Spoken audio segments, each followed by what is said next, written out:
নমস্কার বন্ধুরা, অনেক দিন পরে একটি নতুন ভিডিও নিয়ে হাজির হলাম।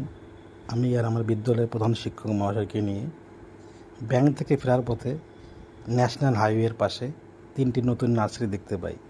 আমরা সেখানে দাঁড়িয়ে পড়ি। স্যার বলে, আমি কয়েকটি ফলের গাছ নিতে চাই। যেহেতু এই বর্ষার সময় প্রায় সকল প্রকারের গাছই লাগালে বেঁচে যায়, সেখানে প্রায় সব প্রকার ফলের গাছ, ফুলের গাছ, নানা প্রকার ইনডোর আউটডোর গাছও আছে। এছাড়াও নানা প্রকার টবও সেখানে দেখতে পেলাম। আমার গাছগুলো ভালোই লাগছিল, মনে হচ্ছিল প্রায় সবগুলোই গাছই আমি নিই, কিন্তু আমি একটা গাছও নিইনি। আমার স্যার কয়েকটি ফলের গাছ নিল। এই ফলগুলোর মধ্যে ছিল ন্যাংরা আম, হিমসাগর আম, বোম্বাই লিচু ও একটি সবেদা গাছ।